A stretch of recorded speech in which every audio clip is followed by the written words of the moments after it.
Hello everyone. I will continue that topic on that Bernoulli equation here. As I have derived already that Bernoulli equation, and now we have to see in this class the applications of Bernoulli equation. For our curriculum, means syllabus, we are studying only that four applications we are studying, and related to that some numericals we are solving. For that four applications we are deriving the relations here. So first one is what? The first one, the application for that one is pitot tube, and second one is Venturi meter,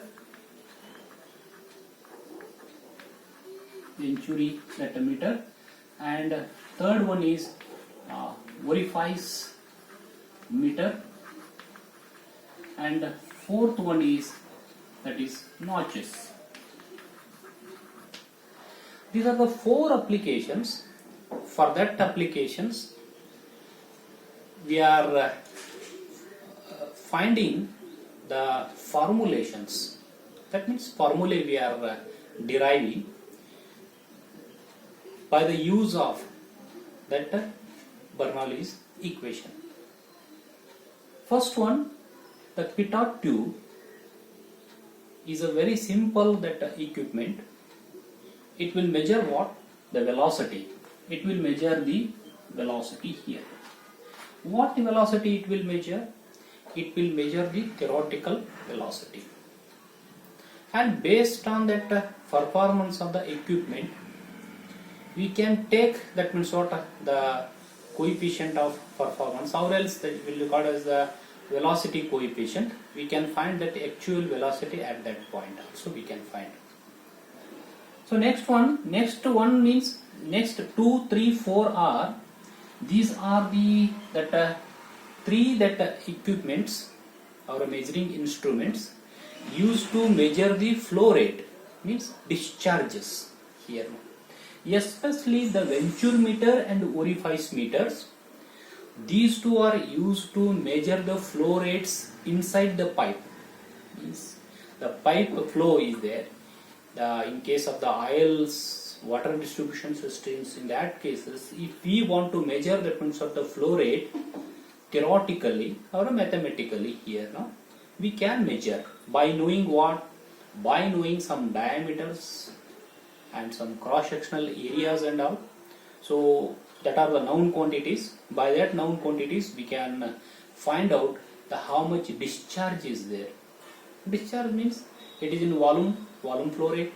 If you are taken in a mass, it is in mass flow rate. So if you multiply the density with the volume flow rate, you will get a mass flow rate here. These two, Venturi meter and orifice meter, used to measure the discharge in pipes here. And this one, notches, there are two types of the notches are there. That is, one is a V notch, another one is U notches. Like that many variety of the notches are there. You know that means the fluid is in irrigation system, especially in irrigation system.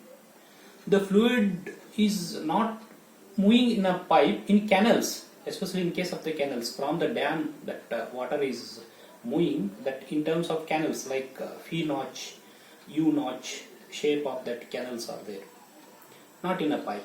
In that cases, if you want to find that means the theoretically or mathematically the discharge is how much, very important parameter. So we can apply the Bernoulli's equation here now. And the notches here we are finding the volume flow rate, formula for that P notch as well as U notch here. Means notches, that means what we can find here in this case.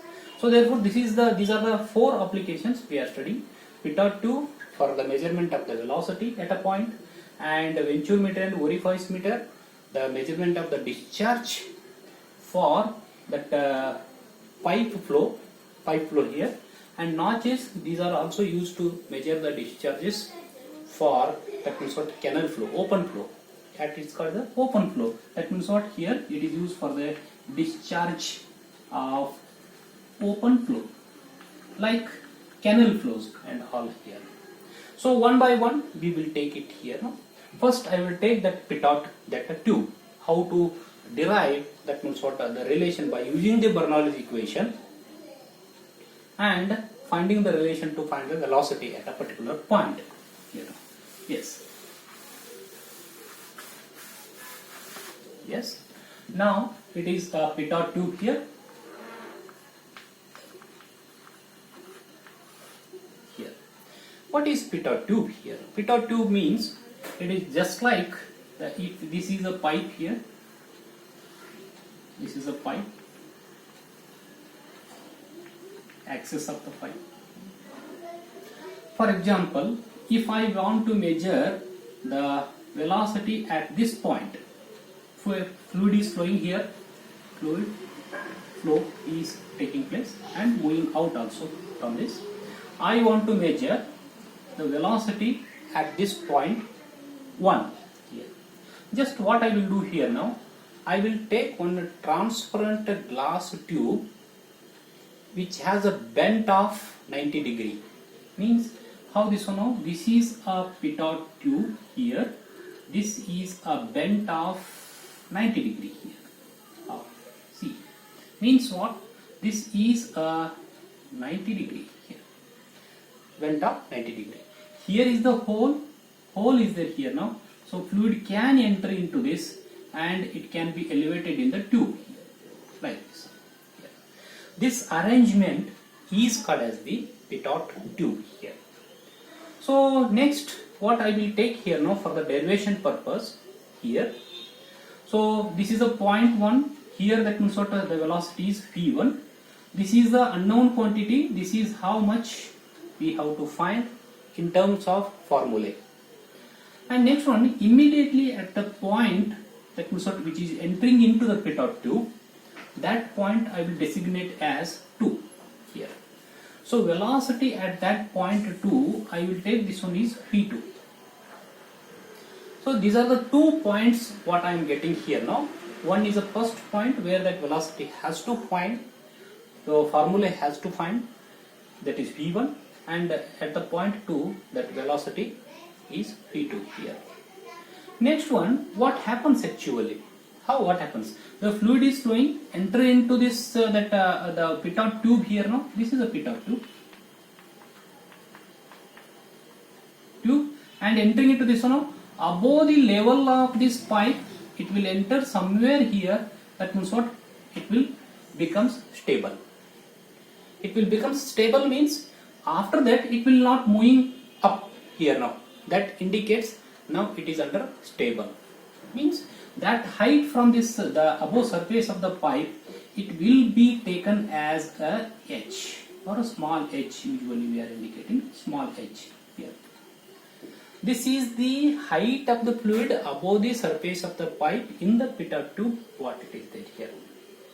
So this is, that means what, the model of this pitot tube to derive that equation. Now there are 2 points are there here, 1 and 2. For these 2 points I have to apply that Bernoulli's equation here. So how to apply? So just I will write as I have told in the earlier, P1 square divided by 2g plus P1 divided by rho g plus Z1 is equal to P2 square divided by 2g at second point here, then P2 divided by rho g plus it is Z2 here. So what are this one now? So some considerations are there here. What is this? This line is there, center line it is there where we are that means what, fitted that pitot tube. It is the same potential head here, Z, horizontal. This pipe is horizontal here. So therefore this potential head, both the side it will get cancelled or else 0. So therefore the pipe is horizontal here. So therefore Z1 is equal to Z2. So potential head existing, but both the side it is there at point 1 and 2, that's why it gets cancelled. This Z1 and Z2 will gets cancelled here. So next one, what happens here now? Fluid particles, when they are at the point 1, then they are moving towards the point 2. When they will come to the point 2 here, their velocity will becomes 0. Means what? That kinetic energy is converted into a static pressure head that is utilized to move that fluid, that means in the pitot tube, above the surface of the pipe here now.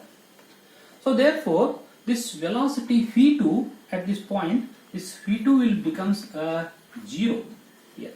So therefore, this term will becomes, that means what? The 0 here. This term will become 0. What is left here now? What is left here? This is V1 square divided by 2G.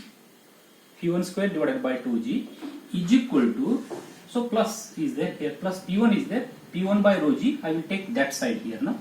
I will write it here like this. P2 divided by rho G minus P1 divided by rho G here.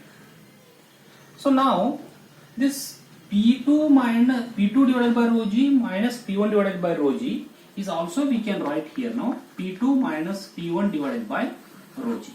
This is called as the differential pressure head. Differential pressure head. This can be indicated as H, small h here.